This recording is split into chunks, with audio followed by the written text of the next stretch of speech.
Hey everybody, this is Marian Cowagowan. And this is David Owen. And this is You Show Me Yours, the podcast where a married couple talks about the movies and TV that they loved before the first date.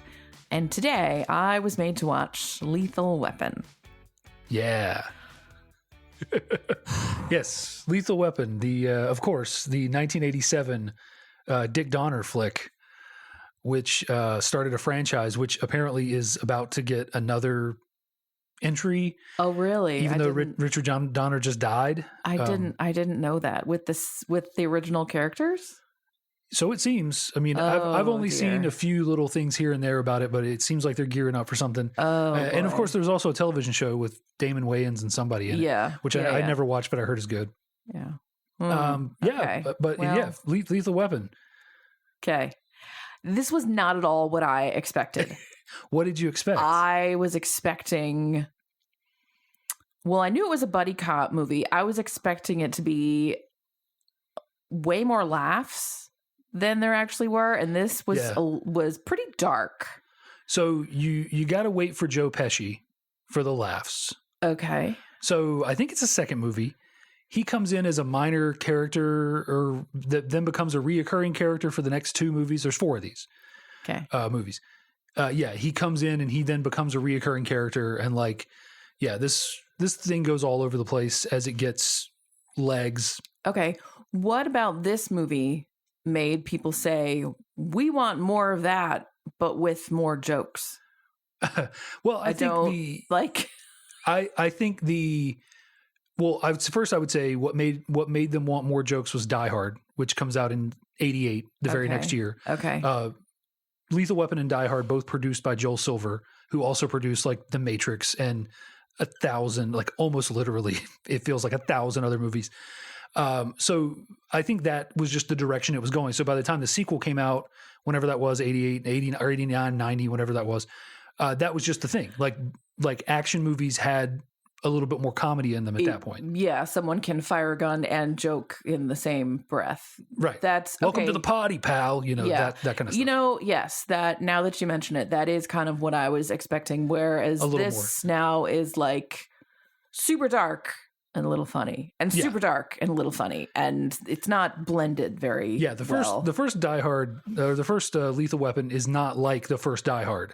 I think that they sort of start to line up as the movies go on in their franchises. But the first Lethal Weapon is very dark. Riggs is a very dark character, very racist and homophobic, which is kind of only hinted at during the movie. But it's a very dark sort of movie in a lot of ways. A lot going on. If you've never seen Die Hard for any reason, you should watch it before listening to this. But basic outline of the plot is... You've got... If you've never seen... You mean if you've never seen this? Sorry, if you've never seen Die Hard, go watch Die Hard. Yeah. If you've never watched Lethal Weapon... That's a whole other assignment. Yeah, but... go watch Lethal Weapon. Yeah. Yes, Lethal Weapon. First, let me recap Die Hard. No. I was like, wait, what's this? I got Die Hard on the brain. That's it. That's it. I will call this movie Die Hard at least one more time during this recording. Guaranteed. Okay. So if you've never seen Lethal Weapon, basic story is you've got Roger Murtaugh, who is 50 years old. He cannot kick as far as I can tell. But he can stretch, and he is 50. And he is too old for this shit. Yes. Whatever. Well, and here's the thing, because the iconic line of this series becomes, I'm getting too old for this shit. And that's in all of the rest of the movies. But in the very first movie, he's already too old for this shit. Yeah, he's gotten. In the very first movie, this is one of those little things that people will get you, like, in what Lethal Weapon movie did the iconic phrase, I'm getting too old for this shit, first appear? And you go, oh, Lethal Weapon 1. Like, I'm sorry, no, it was Lethal Weapon 2. Because in Lethal Weapon 1, he just said, I am too old for this shit. And he says it like 3 times in this movie, which is great. Well, it was odd. It was like not enough to feel like a catchphrase, but enough where I was like, yes, I get it. Yeah. Also, he's not 3 days from retirement, which kind of this movie is responsible for that trope of, I'm 3 days from I think that is the second movie. He's literally like 3 days from retirement in the second movie. The second movie's pretty good. It starts out with Murtaugh trapped on a toilet that's wired with an explosive. and there's shenanigans ensue, as you might expect. No, there are shenanigans when there's toilet humor. Right. Color me surprised. I just looked it up, by the way, because I was like, aren't they sort of the same age? But no, Danny Glover is 10 years older than Mel Gibson. Yeah, Gibson is supposed to have been, I would say he was probably born around the time of his wife, so mid-50s, mid-1950s, early 1950s. Yeah. Because he talks about being like 19 and making a shot that only 10 people in the world could make. And he talks about encountering guys in 1969 in Saigon. So, these guys are old enough to have both fought in the Vietnam War, but Murtaugh is much older. Was more advanced. I got to say, I was surprised at how big of a role Vietnam played in the character development, not just of those two, but the whole. Yeah, I mean, the whole thing is related. Yeah. And I guess I just hadn't seen this type of movie recently to remember, or it's just not like my dad didn't fight in Vietnam. None of I didn't have any uncles who had or who talked about it really. Yeah. So Vietnam never played a really big role in my life. And all of a sudden I'm like, oh my God, this is formative for all these guys. I sort of forgot how big of a deal. Yeah. Like if you were in your 40s or 50s in the 80s, you almost certainly fought in Vietnam. Yeah. Or you knew someone who did, or you knew someone who died, or and probably and it's, I guess in 87, were we not taking this as seriously, the fact that people who came back from Vietnam were really scarred by the experience. And that's not even... Almost certainly not. We'll get into that a little bit more. Let's not get... We're way off track. Okay. Murtaugh is... he's turning 50 years old. He has a family that is just ready for their own sitcom. Just this big extended family, 2 daughters and a son, and a sassy wife. Who can't cook. That's the joke. She can't cook. Yeah, that's not... Yeah, my comment about one of his daughters was their fantasy casting for this was Rudy Huxtable, because she at one point she says, "I'm glad you came home at a sensible hour." Right, yeah. Like, okay, she observes everything. And Martin Riggs, who is, like we said, ex-Vietnam's Special Forces, and has recently lost his wife. How recently, we're not sure. Her tombstone says 1984. The movie's released in 87.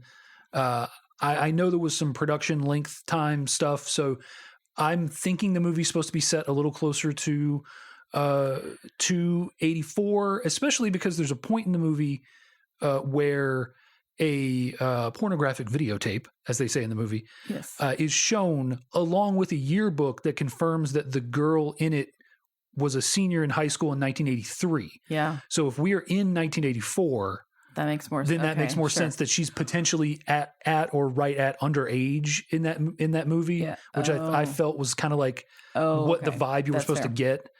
That like, oh, hey, you know what? Actually, I kind of hope that it's set closer to 84 because, and though there is no timeline on grief, I know this very well lately, but I think if you are this, he is distraught over his wife's death. He is literally suicidal. Yes, if you are that way the same year, okay, everyone has their grieving process. If you are that way 3 years later, we have problems. Right.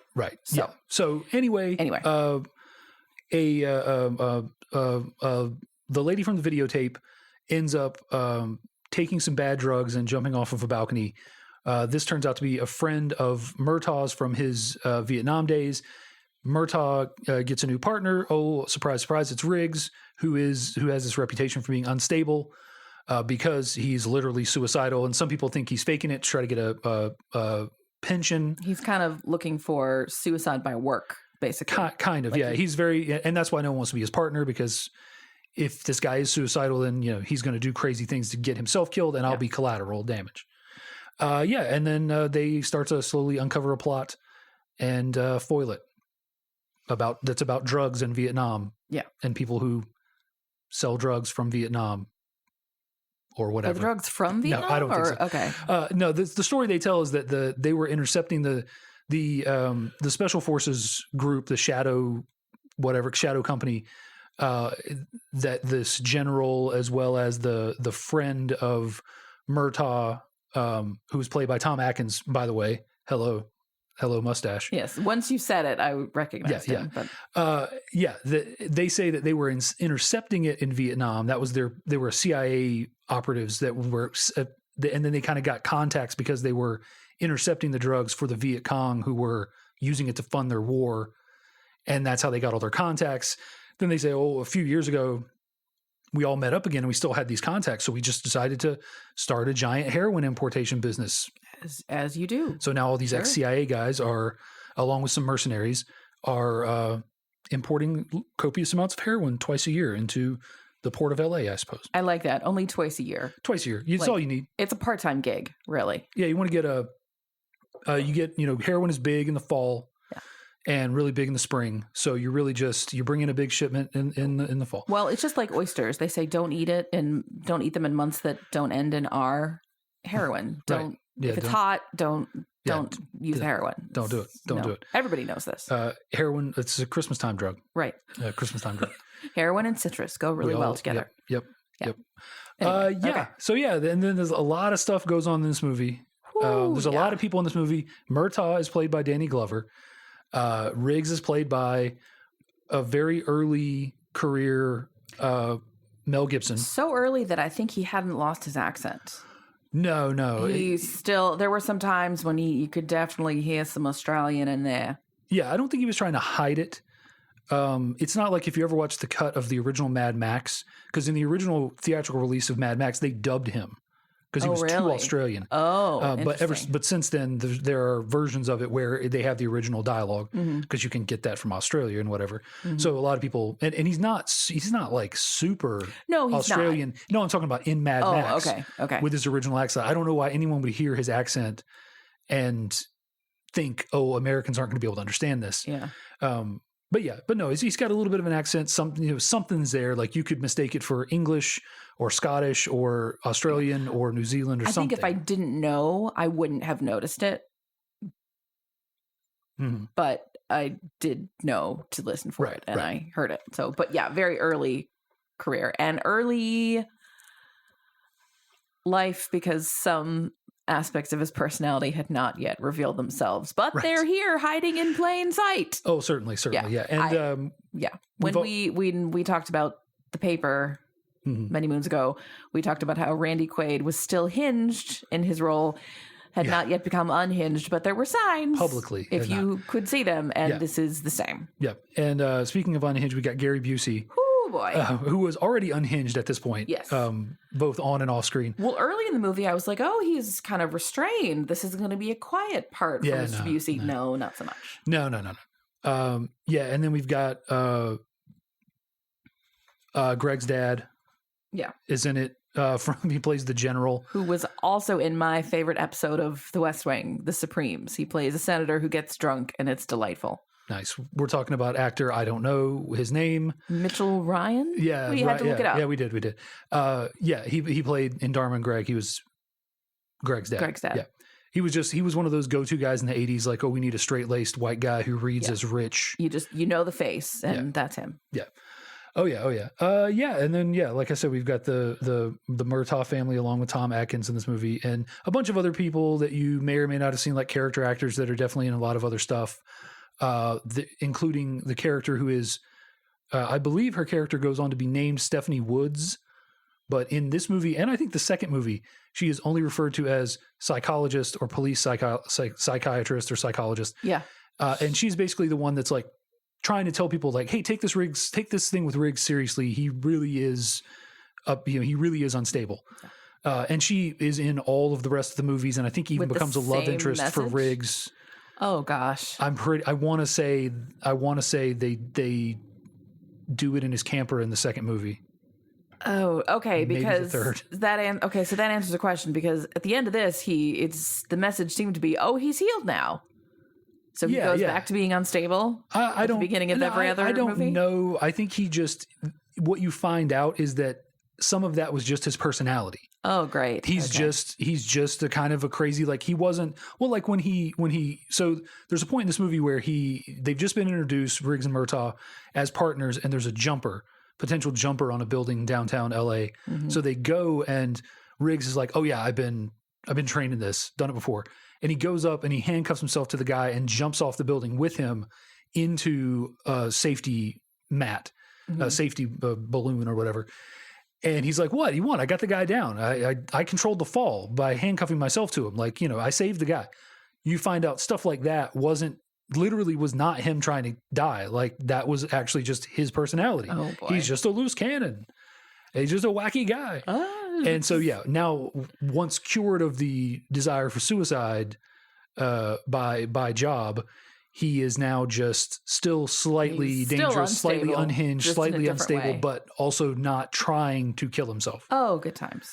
Yeah. So, it's, I wrote a lot of stuff down for this movie. You did. Well, okay, so let's go to, casual racism. And in some cases, not so casual. And homophobia. Yeah, I think, this loose cannon cop, along with the line the kids have about, my mom says the cops shoot black people. Yeah. I was like, oh, the more things change, the more they stay the same. Yeah. Well, also, so I think that this is just supposed to be an aspect of his character, of the Riggs character. So there's a point where the Riggs uses a borderline offensive term for an Asian person. Yes. He uses the F homophobic slur. Yes. When Murtaugh's literally trying to put him out because he's on fire. And he's like, you're on top of him. What are you doing? What are you, an F? And a couple other places, there's just some questionable stuff. Well, what I thought was odd was at some point they're questioning whether this woman who died was in bed with another woman. Right. And he says, oh, that would be disgusting. And I was like, gross. Yeah. That's against type. But maybe that's Mel Gibson. Again, and this then becomes a big thing, whether we're talking about, was this screenplay penned in 84 or closer to 87? Because in 84, girl on girl action, maybe not as acceptable. Like certain things become hot real quick. Really? Like, just like you get a shift on them. Okay. Like you get a shift from like, I don't know about that to like, oh yeah, please. Oh, give me some of really? that. So the trope of men finding lesbians hot is not... Oh, I don't know. As old as maybe time. it goes back. I mean, that seems to be always, in movies, men are like, oh, yeah. But it may not have been something that you said out loud. Okay. Between those, Interesting. Okay. Especially those years, like early 80s versus late 80s, I feel like there was a shift in some of the views overall. But the reason I say I think it's just supposed to be an aspect of his character, I think it's just supposed to reinforce his, lewdness or whatever, is because Richard Donner, notable for being like a pretty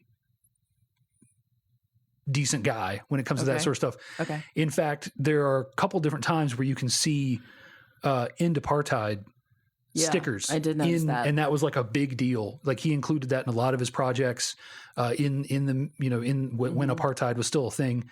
So he was a bit of a social activist for what it was worth. Like, I noticed that, for as much as Riggs is a casual racist, he doesn't really have anything to say about black people, just the Asian person. Right. Well, and there could be a reason for that because I think there's this thing in Hollywood, especially in the 80s, when if you don't mention the race that a character is, they're white. And in the original screenplay, Murtaugh is not explicitly called out as being black. So therefore, the assumption is that he's white. Interesting. So all of Riggs' interactions with him would have been written as if he was white. And then during the audition process, I think Danny Glover just came in and read for it and just really knocked it out of the park. Yeah. And Donner just was like, and people were literally like, but it doesn't say that Murtaugh's black. And Donner was just like, so what? It doesn't say he's not. Now he's black. Like we cast a black actor. Well, I did notice there was a point where his daughter is talking about a boy that she likes or something, and he's blonde. Yeah. And I was like, I guess I'm used to that being a point of tension.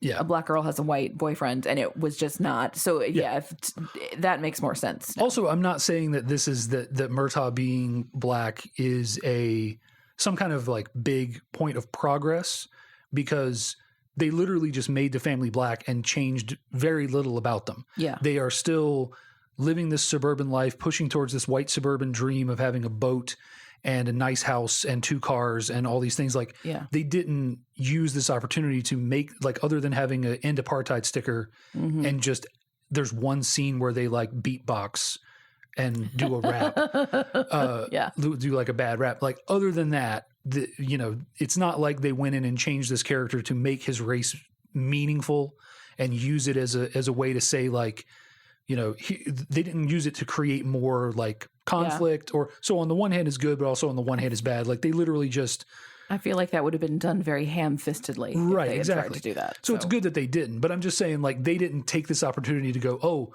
I'm going to rewrite this entire character from a black perspective because the actor is black. They just said, like, okay, whatever. And I think really that's kind of the progress that I hope for in a lot of things, is like, we're not mentioning the race of this character. They could be any race. If their race is important, then make it important. If it's not important, who cares?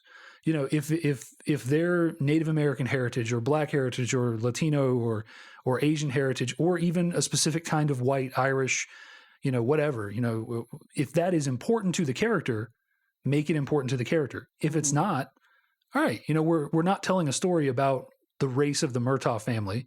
We're telling a story about 2 cops. And so the racial conflict between them, one's white, one's black, what's going to happen, doesn't need to be there because it doesn't add to the movie. And so on the one hand, they didn't use it to make a statement. And on the other hand, they didn't fail like horribly by making a really bad statement, you know?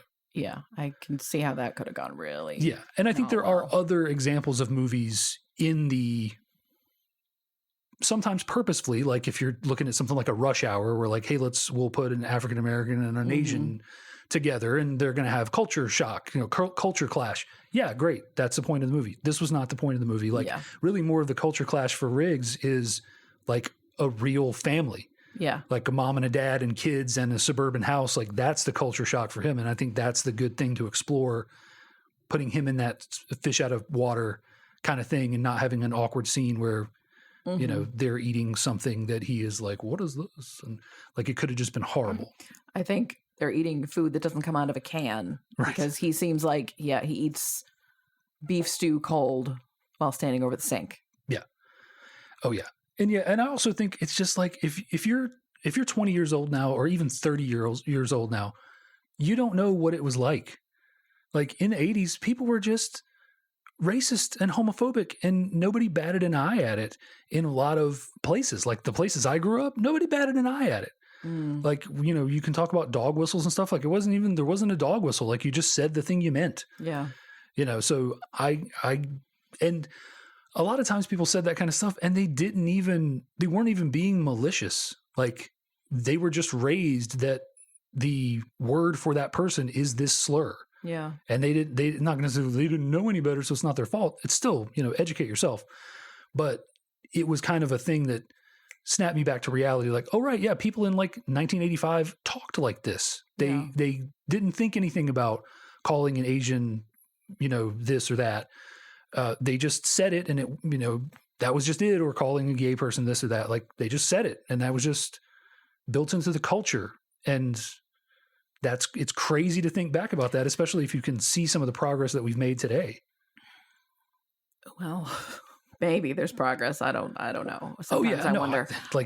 I'm not trying to say, we've solved homophobia or racism or anything. Yeah. Not at all. Yeah. Yeah. I don't know. I had a different experience. That's why I wrote casual up there, because that's what it reminded me of. Yeah. It reminded me of my family, my extended family. That was just it. You know, the amount of conversations I had with my racist dad before he died, or any of my racist family members on his side, like they weren't even aware that they were racist. Like they weren't even aware that was just, and that's the world that I grew up in. I see. I can't even wrap my head around that, which is not to say that anybody in my family is so pure of thought. It was just much better hidden. Right. To whatever extent it was there, it was much better. Yeah. Oh, I remember my uncle, who, on my mom's side, who of course grew up in the South, telling us stories about how, like, hidden in plain sight, all of the weird racism stuff was in, like, Buffalo when he moved there. Oh, yeah. But, like, there's literally just some train tracks, and on one side of it, everybody who's not white. On the other side, everybody who's white. And you know what? The buses are cleaner and nicer that run in that area, and you know the highway happened to run through the non-white area, and lots of people lost their homes. Everybody just knows what the and he literally had a story about going to a grocery store on, like, the wrong side of the tracks. Yeah.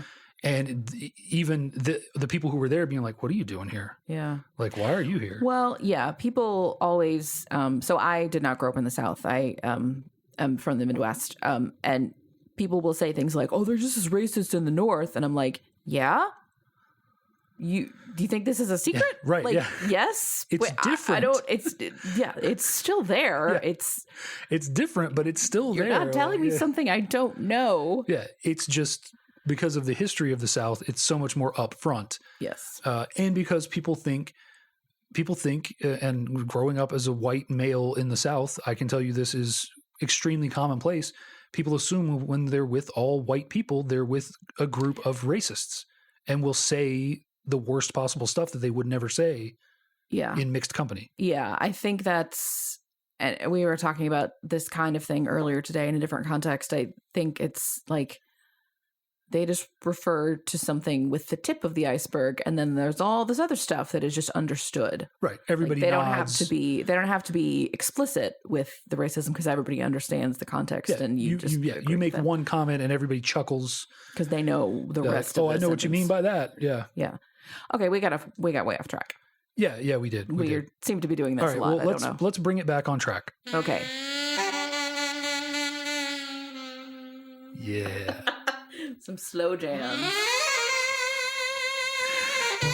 Oh, yeah.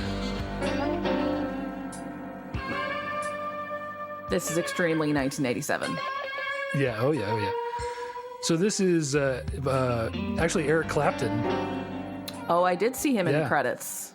Yeah. I don't know if he plays on every song, but I'm assuming he plays on a lot of them. So it's Eric Clapton and Michael Kamen. Michael Kamen, you might know his work from Robin Hood, Prince of Thieves.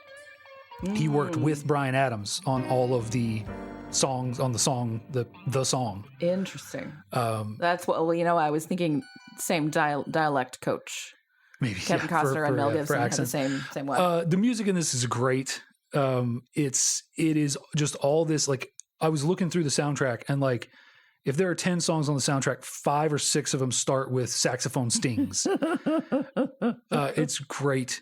And it's borderline. It doesn't go with the movie. Mm-hmm. And it's not like it's that sort of bluesy, like it's not quite the John Carpenter.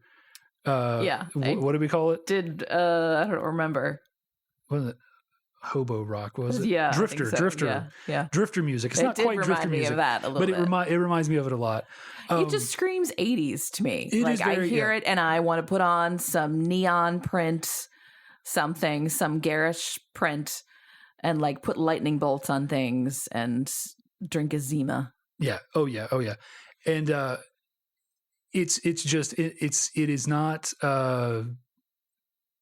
it's not complimentary sometimes to the actual movie, the action that's going on, but it's always great. Yeah. Because it's just like somebody must have done this skit. I don't know, but if not, somebody needed to do it in the 80s of just like a scene from this movie, and then you pan over and there's literally just a guy there with a saxophone that's just getting down on the saxophone. Because that's what it feels like. It feels like just off screen, there's just a guy on a saxophone after, there's a gunfight, and then here comes the saxophone. It's the most out of place, but also perfectly in place music. Yeah. I don't have it queued up, but the one thing that was always weird about this is the trailer for Lethal Weapon has a great soundtrack to it. The trailer, like, it has these like little, I don't know if they're drum beats or what, but I don't have it queued up. So I might try to drop it in right here.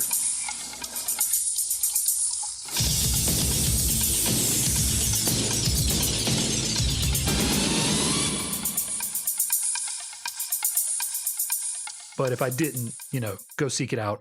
But it's not on the soundtrack, and it's not like available anywhere. It's just this piece of music that was great in the trailer for this. You tempt me, and then... Well, listen back to the episode. I may have put it in. I don't know. But the one thing I will put in, because we're sitting right here, is probably, I'm going to say, the worst 80s rock in credits scene or music from any movie. There's a lot of really great ones. Neverending Story has a really great... You're shaking your head at Neverending Story? Nothing involved with Neverending Story is good. That song is great. I will die on that hill. Turn around. Neverending Story is terrible. And look at what you'll see.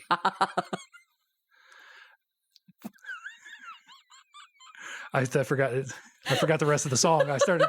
I literally turned around. I was like, what? I don't understand what you're doing. What you're going to see is freaking Falcor right behind you, ready to stomp you out because you said that Neverending Story is bad. No, that whole movie is terrible.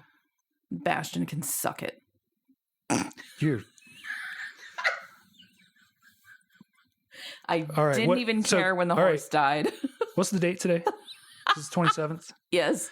This is the day I'm call married. It 15 years, 2 days. That's it. It's over. Irreconcilable differences. She said Bastian can suck it. We had a good run, but this was... But you're supposed to love Bastian. You're Bastian. You're the book nerd. You're the book nerd who took refuge in her imagination. The movie is... I don't enjoy it at all. Whatever. It may be because I had to watch it like several times at school, and I was like, I didn't like this the first time. No excuses. Most traumatic childhood moment. Artax dying in the swamp. Here's the thing. I have no memory of that, which means I did not care. God. All right. Anyway, Lethal Weapon. Some shitty 80s band, maybe a super group, I don't know, called Honeymoon Suite. Wrote a song called Lethal Weapon, and you need to give me about 50 seconds of your time to get to the chorus, and you're going to have this forever in your brain like I do. All right. Here we go.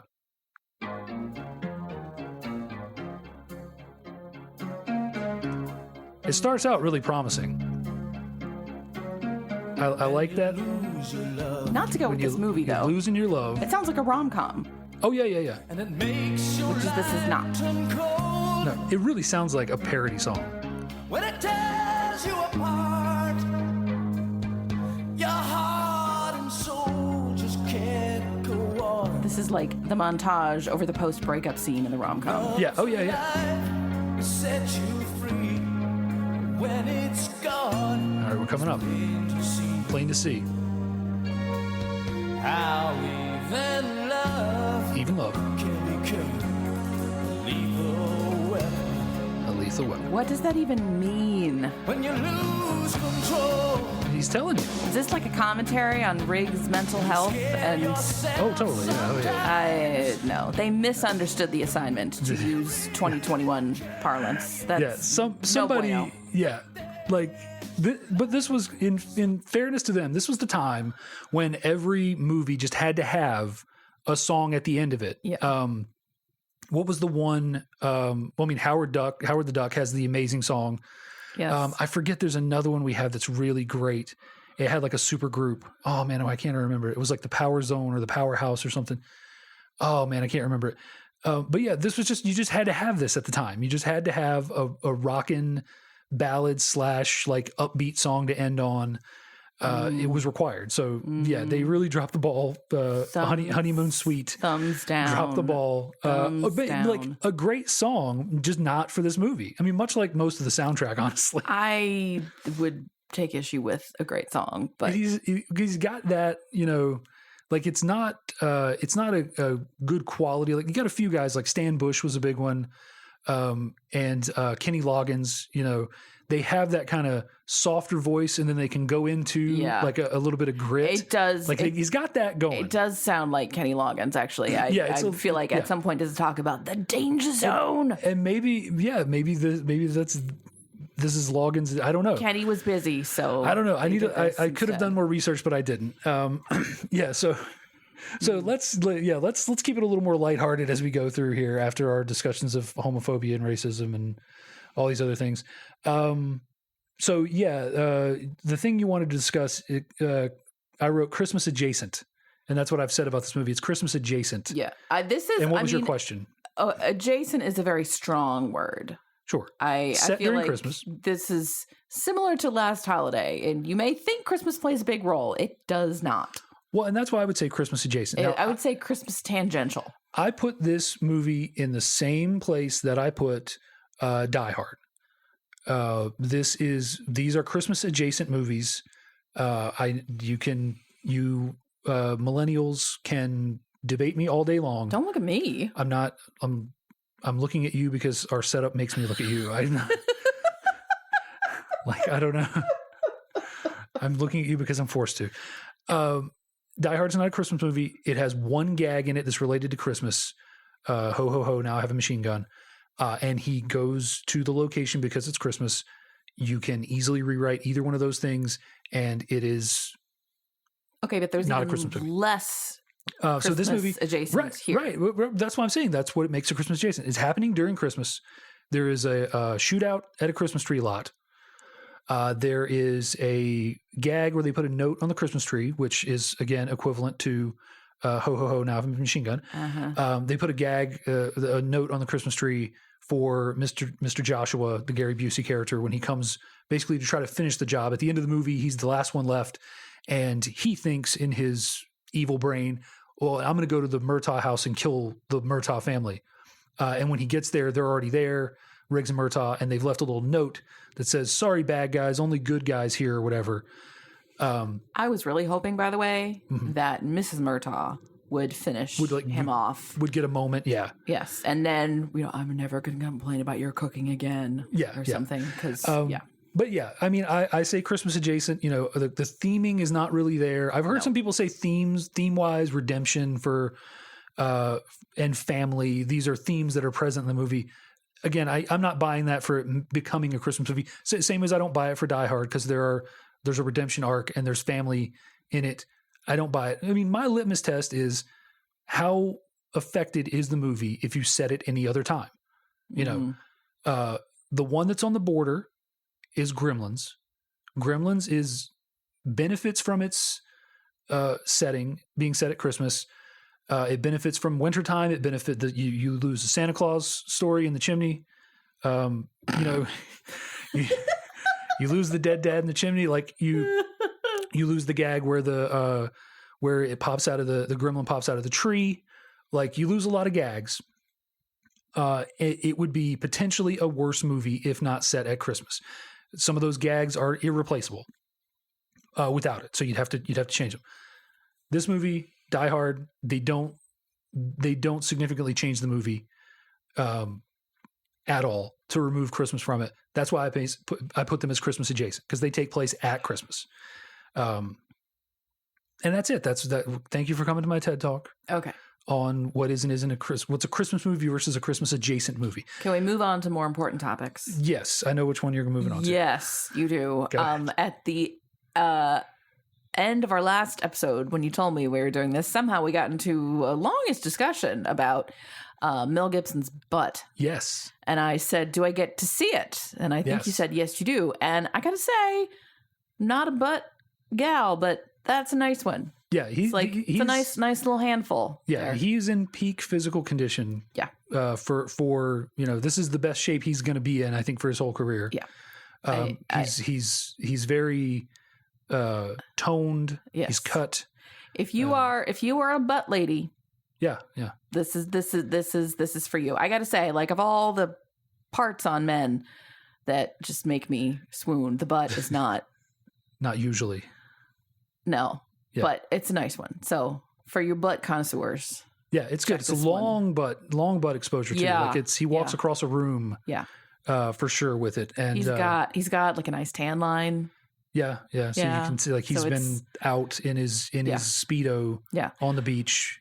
Mel Gibson is batshit crazy, and I hope that I never pay another dime for any of his movies.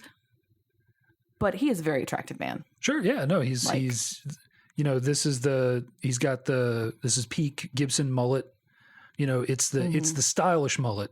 It's not the Southern mullet with the really closely trimmed sides. I hear mullets are coming back. Oh yeah, they're coming back. Were they talking about this kind of mullet? Because I think of the Southern kind where it's like got a rat tail and right. They're talking about the trashy mullets. Ew, that's not necessary. This is Bon Jovi. This is just. It's just shorter in the front and on the sides than it is in the back. Like it's not shaved real close. It's not like the mullet I had when I was like 10, 11, 12 years old. All right. Factually. Can I just, I had an amazing mullet. Not allowed to had lines shaved inside of it. Oh, gross. It was great. And the mullets that I've seen in pictures, they always look greasy. Yeah. Well, because you're going to, depending on the mullet, like the true Southern mullet, we were doing back in the day, we were doing a little bit of spritz in there, a little bit of hairspray or what's the stuff? It's not gel, but it's not hairspray. It's just like a liquid. Spray gel, sure. We were doing that and then like kind of spiking it up. Oh. And that, that's going to give you that sheen that picks up as grease kind of. Looks like grease. Yeah. Okay. Yeah, I mean, so what he has is just more of a feathered mullet. Yeah. It's just a little hairspray in there and it's just shorter in the front and on the sides. It's not shaved down. And that's the most important thing. And that's, he's rocking it very well in this movie. Anyway, it occurs to me while I'm thinking of Mel Gibson and other movies where his butt makes an appearance. But this, Braveheart, The Patriot, there's a lot of I am mourning my lost love. And maybe that's maybe he's typecast because actually he's mourning his lost love in Mad Max as well because his family gets killed in Mad Max and that's what makes Max go mad. Even though during all of those he was married to the same woman and having like a million babies with her. Sure. Not anymore because he found someone younger. Yeah, as you do. Yeah. He's a dirtbag. Right. Crazy and a dirtbag. 100%. But he has a nice butt. Anyway. 100%. Okay. So, well, if we're already talking about him being a dirtbag and et cetera, one of the things I wrote on here is Busey and Gibson, quote, playing unstable in this movie in the 80s. Acting. Right. Yeah. Much like you said, Randy Quaid from The Paper. A lot of these guys who are really good at playing unhinged, turns out there was a reason for that. Yes. They actually were. I suppose based on, when in that episode on The Paper we were talking about Michael Keaton can do unhinged really well. Should we wait for him to bust out? I think he may just be a good actor. Okay. I think he... How do you tell? It's hard to tell. Okay. It's hard to tell. I mean, it is possibly impossible to tell with this sort of thing. With the acting until you know. Unhinged stuff. Okay. Yeah. I mean, he's proving it every day by not making press that he's started a commune or, is off his head on drugs somewhere. Is a member of a church that thinks the Pope is fake. Right. Yeah. Yeah. As a practicing Catholic, I find Mel Gibson exceptionally offensive for that too. But that is a whole other episode. Yeah. There's a whole go down the rabbit hole. Especially look at a lot of the stuff that came out around Passion of the Christ. There was a lot of that was kind of when people realized he's bonkers. He's got some questionable views. And his father is also bonkers in a similar way. And not one dime do I want to contribute to him anymore. Yeah. Well, we'll do what we can. Yeah. I don't know what he gets from the $3.99 that we paid to rent this movie. Yeah. Well, probably nothing. Yeah. Yeah. So, I think the secret is out on both of those guys. Mm-hmm. Busey does great in this movie. He plays it restrained. He does until he's not until anymore. He doesn't need to anymore. Yeah. This movie has one of the weirdest endings. I think the ending is the one place where this movie stumbles. The climactic ending, not the last 2 minutes or 3 minutes of it. So for no reason, after they put the sign of the ho, ho, ho, now I got a machine gun analog on the tree, they get Mr. Joshua, Gary Busey, out into the front of the Murtaugh house, and then they just have a glance between Riggs and Joshua, and they just decide that they're going to fisticuffs, that they're just going to fist fight to the death. For a long time. For a real long time. And they do a lot to kind of take care, like preemptively take care of the questions of like, why is this being allowed to happen? Yeah. Like they actually do an insert of a cop car pulling up, and in the cop car, they're like, oh, until the captain gets on, Sergeant Riggs is in, or Sergeant Murtaugh is in charge. And so then when cops start getting out, Murtaugh's like, I'm Sergeant Murtaugh. Let him fight.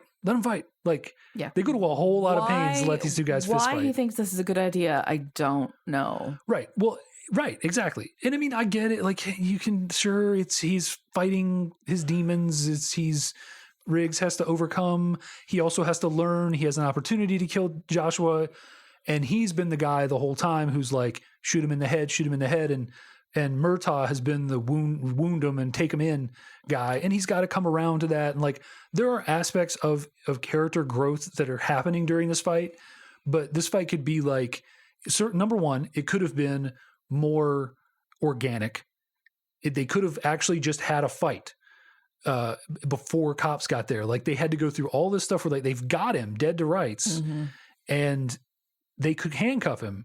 But instead, they choose to have a fist fight. And then they've got to corral all the cops to keep them from interrupting the fist fight and all this stuff. You know, like it's a final showdown gone wrong. Like there could have been a really good Mr. Joshua Riggs fight. And the fight itself is fine.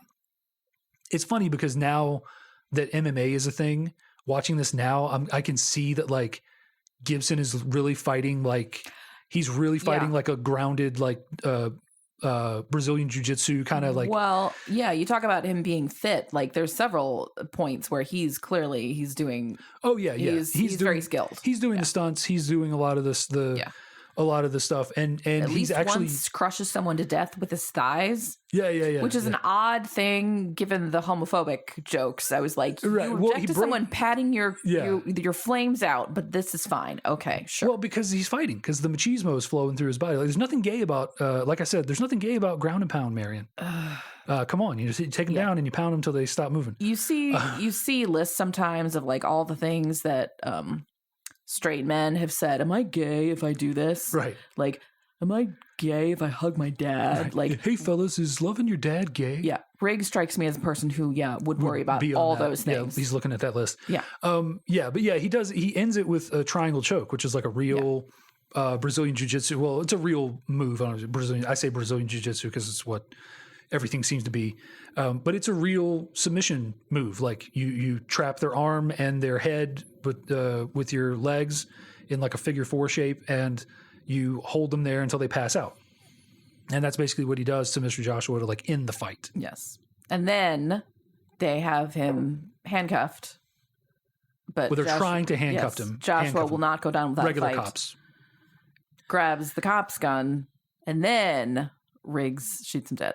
Right. Yeah, they both shoot, but yeah, you get the feeling like Riggs was the one that shot him dead. I mean, it's 100%, Joel Silver will use this ending 1 year later in Die Hard. It is totally the end of Die Hard, except for you're changing Danny Glover for Carl Winslow. In that case. Yeah, just unneeded, unnecessarily long. The all of the stuff surrounding it is just so unnecessary. Just give me a straight up fight between these guys, in the mist of a broken fire hydrant in the front yard of the Riggs house. Also, Murtaugh. This is not the movie that works with metaphors for growth. Like I think it kind of does. I mean, I think Riggs. I think the Riggs character has a definite arc. I think he understands. He starts to understand when his violence is useful and when it isn't, and when he can go too far.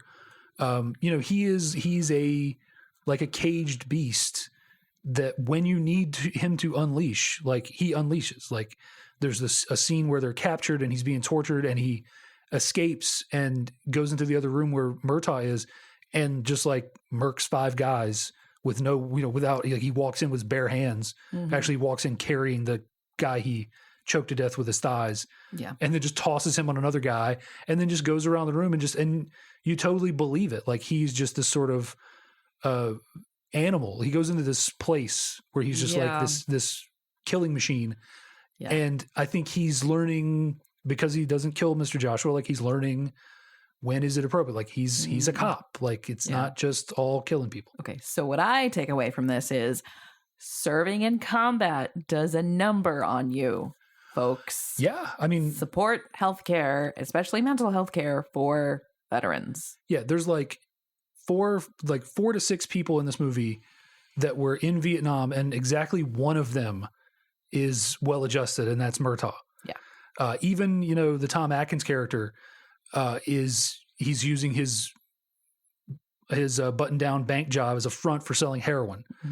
Not you've got the general and all the mercenaries that are all probably soldiers. Named his twin daughters, Amanda and Beverly. What a mismatch. That is clearly the sign of some maladjustment going on. Only Agent Orange is responsible for that. Yeah. That level of that. Those aren't matched names. What? No, those are bad. That's bad. No.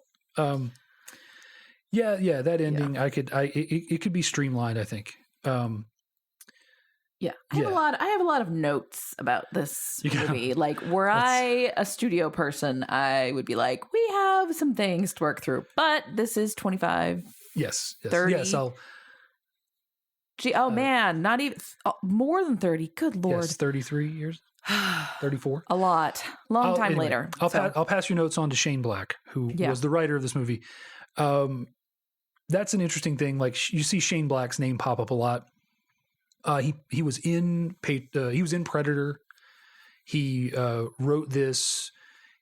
He's directed a few movies. He's written a few movies. My mind is slipping. He's written like 12 or 15 movies or something. Like, he's written a bunch of action movies. I think Nice Guys, that one with Russell Crowe and Gosling, I think. Yeah. I think he wrote that. Maybe directed it. But he's done a lot in Hollywood, and this was kind of one of his early successes. And I think in some ways it does kind of show, as like if you were to look at the trajectory of a screenwriter, you might think, this is kind of early. Someone who's doing this early. Now, of course, there were rewrites and all kinds of other stuff. And there's, I think, another uncredited writer and stuff. But, still. That's always a good sign. Yeah. And well, I mean, that's just how scripts work in Hollywood a lot. You kind of sell something, and that's just, all right, if you've got the clout to like actually oversee the development of it, that's one thing. But if you're selling an early screenplay, like you're just selling it. I mean, Hollywood studios buy dozens of screenplays that never go anywhere. And sometimes someone just finds one and is like, okay, we're going to rework this. I'm going to make it good. Stuff like that. But yeah, this is a interesting time capsule for that. This is Richard Donner coming off of like Superman and Goonies, like Lady Hawk. I've never seen any of those. Oh, you've never seen Goonies? No. Or the first Superman movie? I don't think so. Oh, put them on the list. Never seen Lady Hawk? No. Oh, put it on the list. Richard Donner's just one of those guys. Like, he makes great movies. He was like 90 something when he died, and like I said, as far as I know, I don't know, correct me if I'm wrong, please. There was never a racism scandal. There was never a sexism scandal. There was never, he seemed to be a pretty good dude for his entire 90 something years and his probably 60 years that he was in filmmaking. Yeah. Anything else? I think, the one other thing I wanted to talk about, which we kind of hit on, but we haven't exactly, is like the idea in this movie of machismo and mental health. Like this movie is an amazing time capsule for what it must have been like to be an adult male in the 80s. Yeah. How you're supposed to deal with grief, how you're supposed to deal with your emotions, how you're supposed to relate to other men, and there's just so much going on. Sorry, just so much. And it really is a time capsule. Riggs is this character that is a lot of his personality is like toxic masculinity. You kind of wonder what he was like before he met his wife or before she died, because right. Yeah, I some of those things didn't come about because she died. Yeah. Yeah, but yeah, just how men were allowed to grieve, what that was, that grieving is seen as weakness.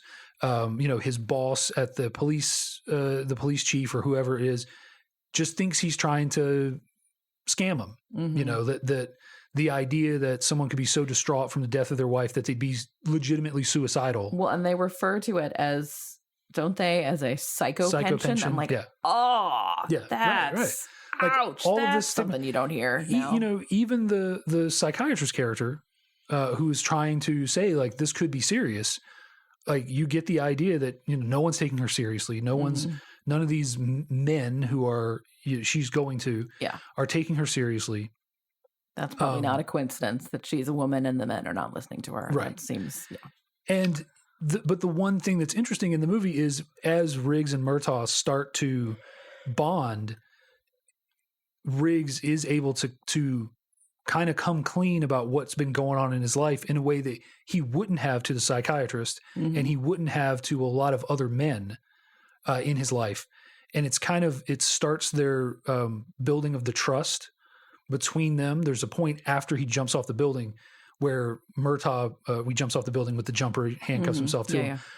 Murtaugh brings him into this little building and is like, Murtaugh is initially more concerned that this guy has a death wish and he's going to get him killed because, you know, he's too old for this and all that. And there is a moment where they have an exchange where Riggs is honest about it. And he's like, what do you want me to say? Do you want me to say that, you know, every night I go home and put a gun in my mouth and I even have a special bullet picked out for it.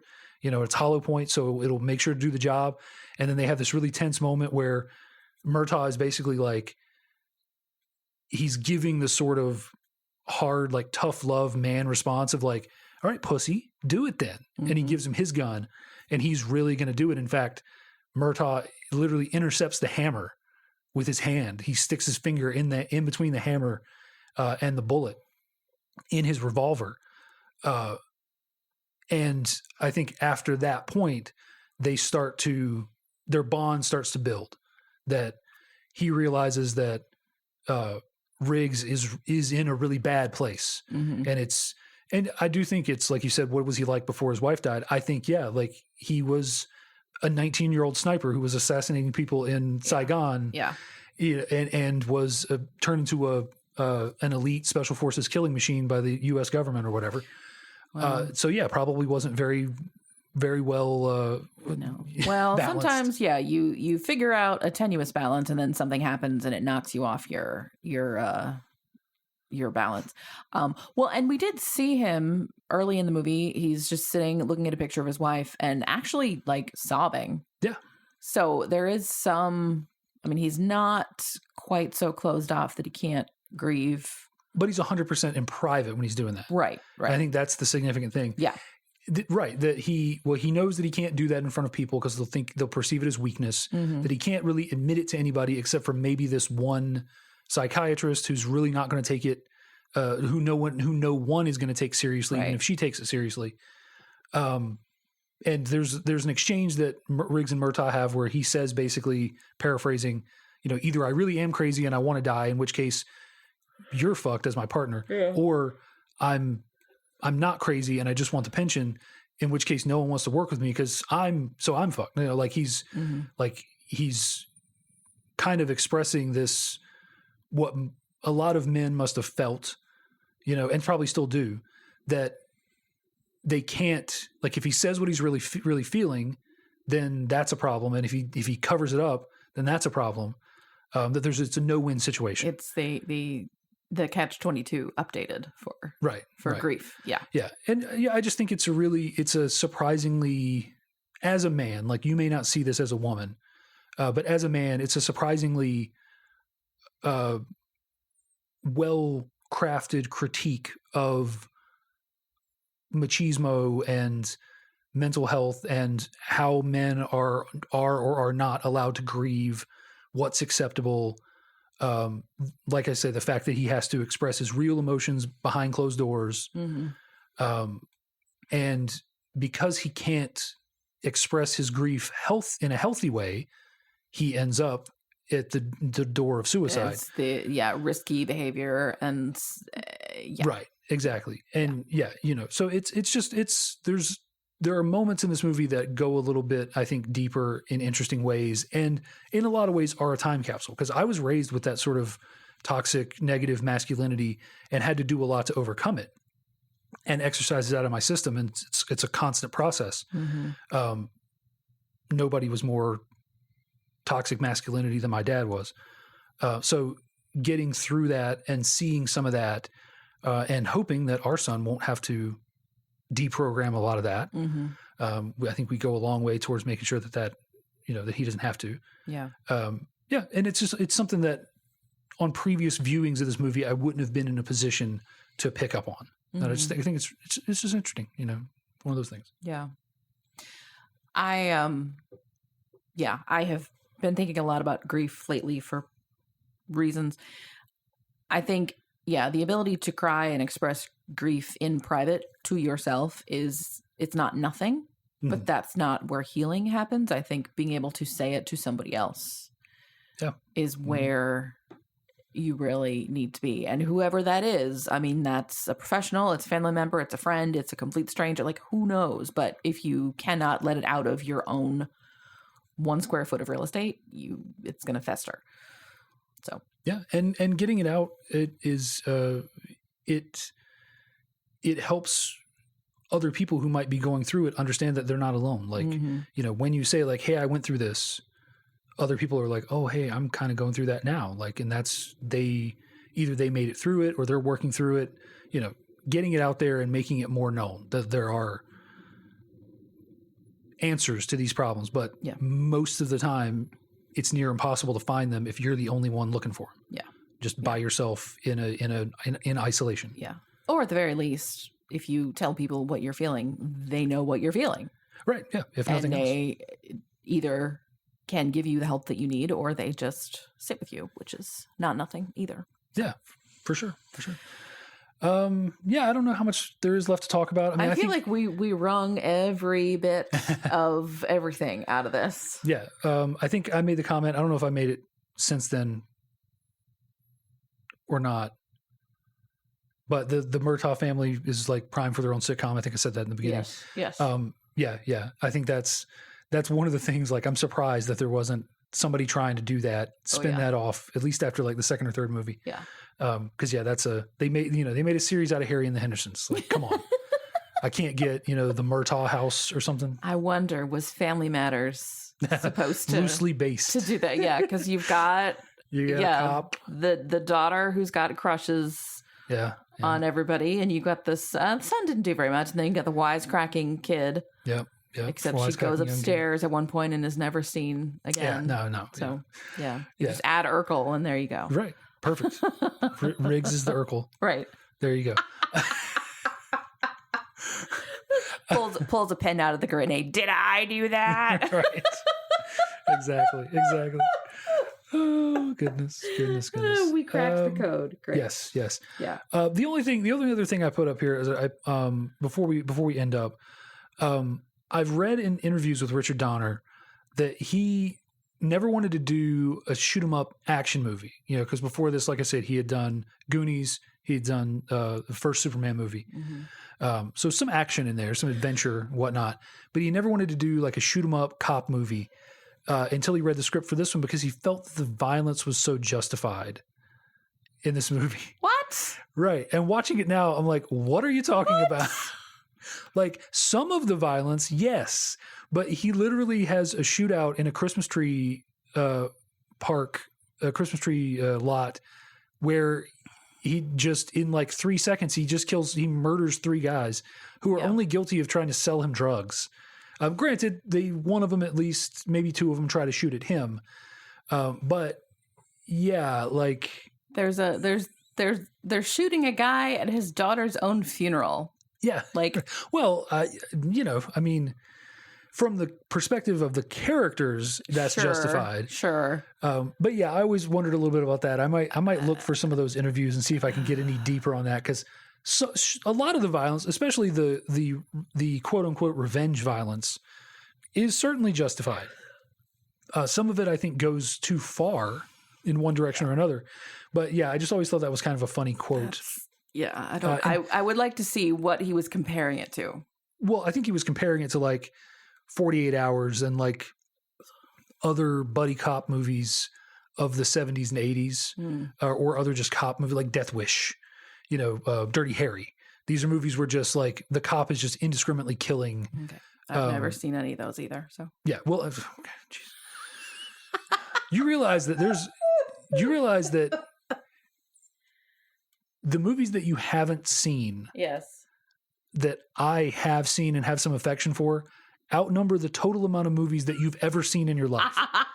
So there's a point where this podcast is just going to be me showing you movies. Well, to be clear, that's kind of what you wanted anyway, right? No. Yes, it was. No, it's not. Yes, what are you talking about? It was. Oh, I think it was. What are you talking about? I think that was your goal. Your no. eventual, your core purpose. No. No, Okay. because this movie was this podcast was adapted from an idea from the Burdened by Nostalgia idea, which was two people who share nostalgia for something, rewatching it years later. Then this is one person who has nostalgia and one person who doesn't. Wow. So I don't know. I can't. Maybe at some point I mentioned it, like, hey, I got an idea for a podcast where I'm going to show you movies and have you react to them. I don't know. I don't know. But anyway, I like that you show me movies on this podcast. I like that it's equal. I'm just saying there's going to be a time where you're going to run out of movies. Okay. Well, we have not hit that point yet. No. Not yet. No. About 6 months. No. Put a pin in it, you guys. 6 months. Till it just becomes me showing you. Yeah. No, we will 12 more episodes. We've got television that we can open it up to. We've got we can bend the rules to stuff that's more recent than Before the First Date, which we already have done. So yeah, a little bit. Plenty of time to do things. Okay. Lethal Weapon. Now that we have chewed all the fat and all the meat off the bones of Lethal Weapon, we would love to know what you think. Are there any thoughts that anybody could have about it that have not been said by us? Let them know what yours are. You can tweet at us or you can send us an email. Our Twitter handle is YSMY Podcast, YSMY for you show me yours. And our email address is the same, ysmypodcast@gmail.com. So tweet at us or send us an email. Tell us what you think. Do we need to shut up but, social stuff and just talk about the fun parts of the movies? That's valid. Maybe. We're probably not gonna, but you can tell us. And what would the sitcom of the Murtaugh family be like if you wrote it? Let us know that too. Anything you have to say would be great. We have new episodes every other Wednesday. So 2 weeks from today, you can expect a new episode. And we are on all of your major podcast providers, specifically Apple Podcasts and Spotify. So go to any of those podcast providers and look for said new episode 2 weeks from today. Mm-hmm. While you're there, if you could rate, review, and subscribe, that would be awesome. If you subscribe, you will get our latest episode right in your feed, so you don't have to look for it. And if you rate and review, then we'll know that you like us or that you don't, and we'll know what to do better. Anyway, constructive feedback. That's always good. And then 2 weeks from today is our next episode, and I'm hosting, and it is going to be, we're talking about Love Actually. This one really is more about the holidays. Okay. Yeah. All right. So whatever you say. I gotta say, Dave, some of these movies that I am bringing up are more so what kinds of fantasies are fed to women. You didn't have sisters. I feel like True. you have missed out on some of the how to be a girl lessons. Sure. Well, just as I made observations about machismo in this movie, you can make observations about lady stuff in the next movie. Yeah, this is a movie that I like kind of despite itself. There's sort of a backlash against it now. People say how awful it is, and it's not awful, but there's good parts and not good parts. But anyway, 2 weeks we'll talk about it. So we'll see you next time. This has been You Show Me Yours. Thanks for listening. Bye. Bye.